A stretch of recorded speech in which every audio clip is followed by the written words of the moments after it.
തദ്ദേശ ഭരണ തെരഞ്ഞെടുപ്പിൽ SNDP BJP സഖ്യം ആലപ്പുഴയിൽ കോൺഗ്രസിനെ ബാധിച്ചതായി DCC പ്രസിഡന്റ് AA ഷുക്കൂർ. നിയമസഭാ തെരഞ്ഞെടുപ്പിന്റെ പശ്ചാത്തലത്തിൽ സഖ്യത്തെ കോൺഗ്രസ് വളരെ ഗൗരവത്തോടെ കാണുന്നു. തെരഞ്ഞെടുപ്പിൽ സമത്വ മുന്നണി പിടിച്ചെടുത്ത വോട്ടുകൾ കോൺഗ്രസിന് ദോഷം ചെയ്തിട്ടില്ലെന്ന് പറയാനാകില്ലെന്നും ഷുക്കൂർ റിപ്പോർട്ടറോട് പറഞ്ഞു. തദ്ദേശ സ്വയംഭരണ തെരഞ്ഞെടുപ്പിൽ കോൺഗ്രസ് നേരിട്ട സംഘടനാപരമായ പാളിച്ചകൾ വിലയിരുത്തുന്നതിനിടയിലായിരുന്നു DCC പ്രസിഡന്റിന്റെ തുറന്നു പറച്ചിൽ.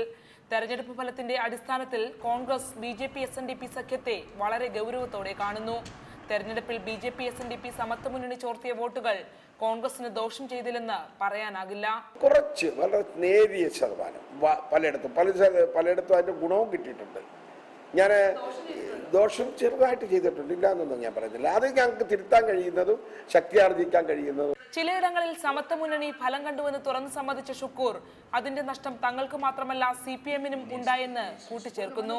മുന്നണിയുടെ വളർച്ചയും അതിൽ കോൺഗ്രസിനുണ്ടായ പാളിച്ചകളും ശക്തമായി തിരുത്തും. പലയിടത്തും കുറച്ച് വോട്ടുകൾ പിടിച്ചു മാറ്റുക, അതുവഴി അവർക്ക് നേടാൻ കഴിയുന്നതാകുക, അതിന് പരാജയപ്പെട്ടു എന്നുള്ളത് വ്യക്തമാണ്. ചിലയിടത്ത് അത് ക്ലിക്ക് ചെയ്തിട്ടുണ്ട്. അത് ക്ലിക്ക് ചെയ്തതിൻ്റെ നഷ്ടം ഞങ്ങൾക്ക് മാത്രമല്ല CPM-നും ഉണ്ടായിട്ടുണ്ട്. നിയമസഭാ തെരഞ്ഞെടുപ്പിന്റെ സെമി ഫൈനലായ തദ്ദേശ സ്വയംഭരണ തെരഞ്ഞെടുപ്പിൽ BJP SNDP സഖ്യം തങ്ങളുടെ വോട്ടുകൾ ചോർത്തിക്കൊണ്ടുപോയെന്ന കോൺഗ്രസിന്റെ തുറന്നു പറച്ചിൽ ശക്തമായ രാഷ്ട്രീയ അടിയൊഴുക്കുകൾ നടക്കുന്നതിന്റെ സൂചനയാണ് നൽകുന്നത്. ക്യാമറമാൻ പ്രശാന്ത് മംഗലശ്ശേരിക്കൊപ്പം ആലപ്പുഴയിൽ നിന്നും ശരണ്യ സ്നേഹജൻ, റിപ്പോർട്ടർ.